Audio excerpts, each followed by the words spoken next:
La actriz que despertó en día de San Valentín con cáncer terminal y en lugar de morir se convirtió en gurú de wellness que inspira a millones.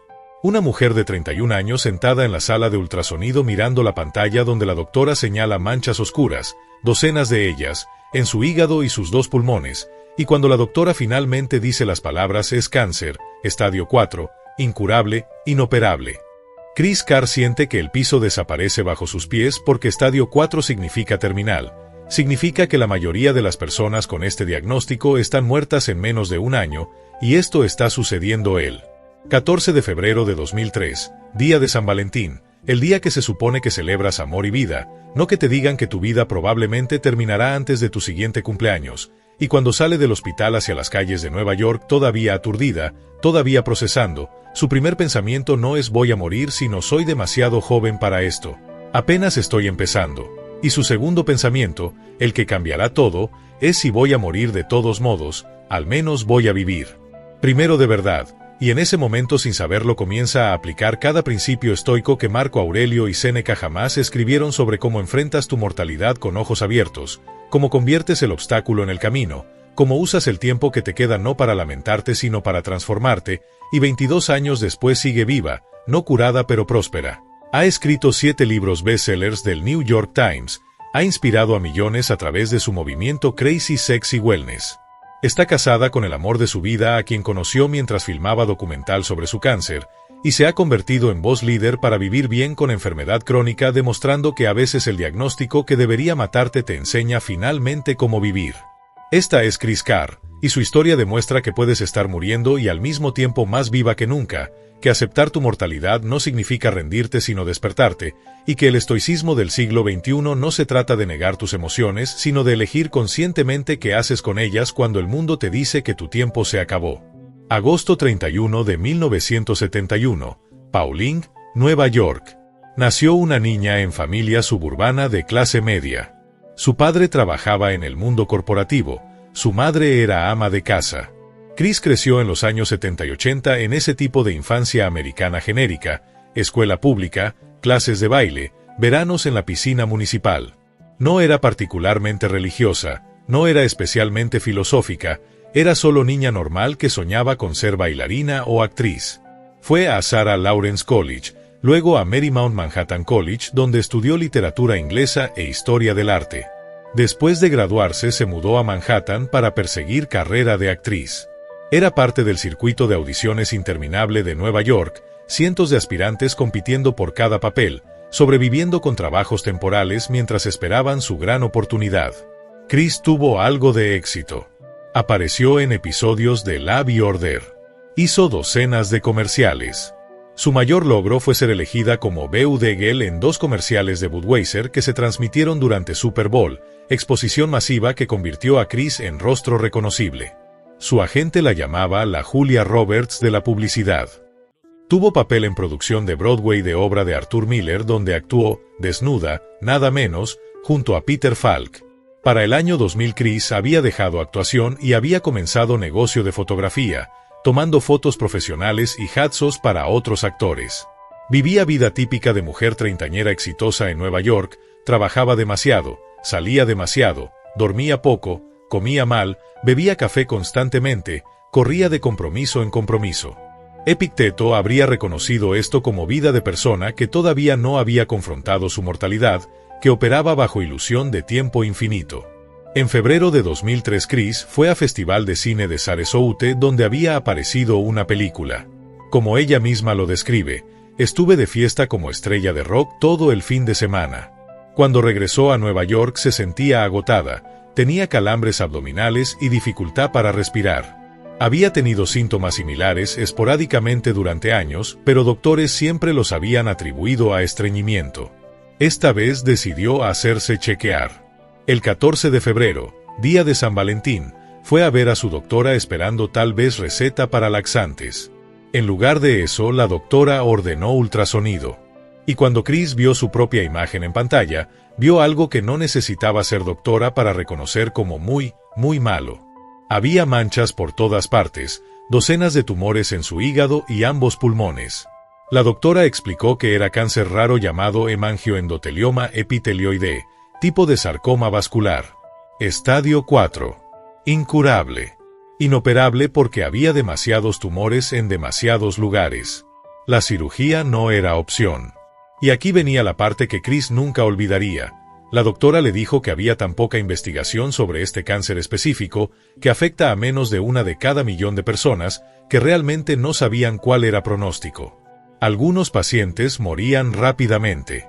Otros vivían años. No había manera de saber. Chris salió del hospital en shock completo. Su primer pensamiento, como recordaría años después, fue: soy demasiado joven para esto, ¿cómo puede estar pasando esto? Apenas estoy comenzando. Tenía 31 años. No tenía esposo, no tenía hijos, no había hecho nada realmente significativo con su vida todavía. Y ahora probablemente estaba muriendo. Marco Aurelio había escrito constantemente sobre Memento Mori, recuerda que morirás, como herramienta filosófica. Pero la mayoría de las personas ignoran su mortalidad hasta que ya no pueden. Chris ya no podía ignorarla. Estaba forzada a confrontar realidad que la mayoría pospone indefinidamente, que su tiempo era limitado, que cada día contaba, que no había garantía de mañana. Y entonces hizo algo extraordinario. En lugar de colapsar en desesperación o negar el diagnóstico o hundirse en autocompasión, Chris aplicó instintivamente principio estoico fundamental que Epicteto había enseñado: enfócate en lo que puedes controlar. No podía controlar que tenía cáncer. No podía controlar que era incurable. No podía controlar cuánto tiempo viviría. Pero podía controlar cómo pasaría el tiempo que le quedaba. Su primer pensamiento fue: necesito tomar control de algo, cualquier cosa. Se compró cámara de video. Decidió que si iba a morir de todos modos, al menos documentaría el proceso. Tal vez podría ayudar a otros.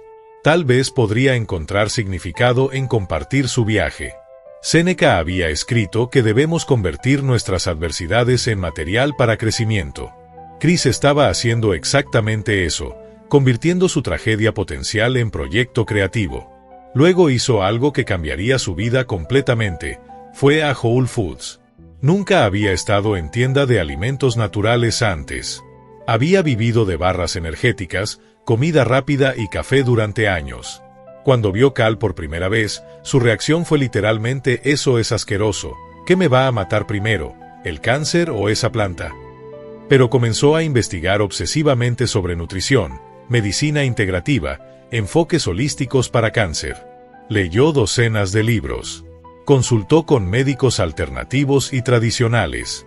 Y gradualmente desarrolló plan propio, dieta basada principalmente en plantas, enfocada en balancear niveles de pH del cuerpo, meditación, yoga, reducción de estrés. Sus doctores tradicionales eran escépticos, pero como no tenían tratamiento convencional que ofrecer para su tipo raro de cáncer, básicamente le dijeron que hiciera lo que quisiera mientras monitoreaban sus tumores con escaneos regulares. El enfoque era esperar y ver: vigílalo pero no trates activamente a menos que empiece a crecer rápidamente. Marco Aurelio había escrito que debemos aceptar lo que no podemos cambiar mientras trabajamos diligentemente en lo que sí podemos cambiar. Chris aceptó que tenía cáncer que no podía curar, pero trabajaba diligentemente en mejorar su salud general, su nutrición, su paz mental. Y comenzó a notar cambios. No en sus tumores, que permanecían estables, pero en cómo se sentía. Tenía más energía. Dormía mejor. Su mente estaba más clara. Y mientras tanto, seguía filmando. Compró equipo de edición. Aprendió cómo hacer documentales. Entrevistaba a otros jóvenes con cáncer. Visitaba centros de tratamiento alternativo. Documentaba cada paso de su viaje, las buenas, las malas, las aterradoras. Epicteto había enseñado que encontrar propósito en sufrimiento lo hace soportable. El propósito de Chris era crear recurso que ella habría querido tener cuando fue diagnosticada. 4 años después de su diagnóstico, en 2007, Chris había completado documental que llamó Crazy Sexy Cancer. El título vino de líneas de asunto de emails que enviaba a amigos y familia con actualizaciones. Al principio era manera de decir: todavía tengo sentido del humor, todavía soy yo. Pero gradualmente se convirtió en declaración de empoderamiento: sí tengo cáncer, pero todavía soy poderosa, todavía soy sexual, Todavía soy vibrante. TLC compró el documental y lo transmitió. Fue éxito instantáneo. Personas escribían a Chris diciendo que habían llorado, habían reído, se habían sentido inspiradas. Muchas tenían cáncer y se sentían solas hasta que vieron que no eran las únicas jóvenes lidiando con esto. Otras no tenían cáncer pero estaban enfrentando sus propias crisis y el mensaje de Chris resonaba, que puedes estar en peor situación de tu vida y aún así encontrar alegría, propósito, significado.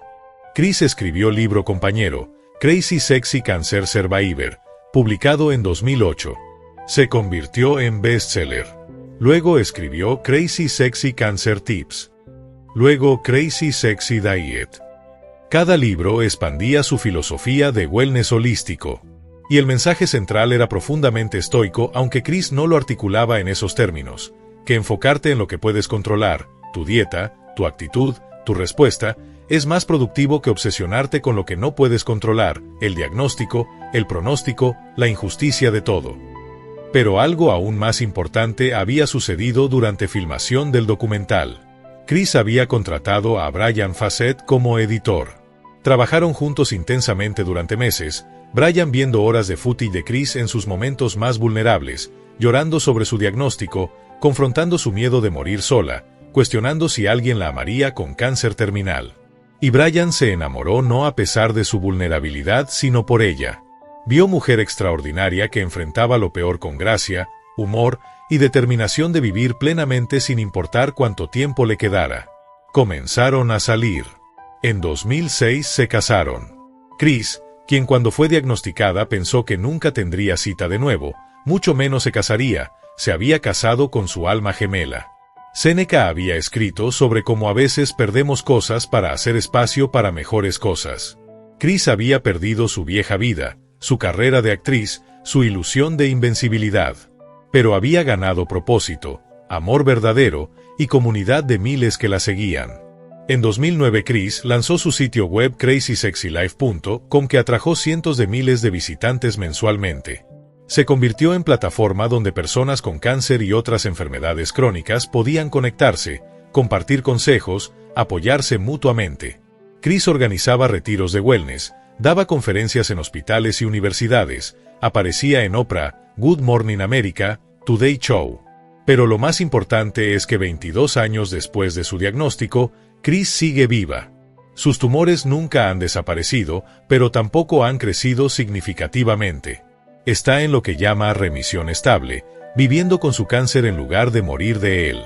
Marco Aurelio había escrito que debemos agradecer cada día como regalo. Chris ha tenido más de 8.000 días desde su diagnóstico que doctores pensaron que no tendría. Y ha usado esos días no solo para vivir sino para transformar cómo otros piensan sobre enfermedad crónica. Su mensaje es que puedes estar enferma y próspera simultáneamente. Que calidad de vida importa más que cantidad. Que puedes estar muriendo, como todos técnicamente estamos, y aún así estar más viva que personas saludables que desperdician sus días. En 2023 Chris publicó su séptimo libro, I'm Not a Morning Person, sobre pérdida, duelo y resiliencia emocional. Ha sobrevivido no solo cáncer sino también muertes de personas queridas, incluida su madre. Y aplica las mismas lecciones estoicas, que el dolor es inevitable pero el sufrimiento prolongado es opcional, que debemos sentir nuestras emociones plenamente pero no quedarnos atrapados en ellas. La lección final de la historia de Chris Carr es que el estoicismo moderno no es sobre suprimir emociones o pretender que todo está bien. Es sobre reconocer realidad brutal, tengo cáncer incurable, mientras eliges conscientemente cómo respondes, voy a vivir tan plenamente como pueda con el tiempo que tengo. Es sobre transformar obstáculo en camino, como Marco Aurelio enseñó. El cáncer que debía matar a Chris se convirtió en catalizador que la despertó a vivir de verdad por primera vez.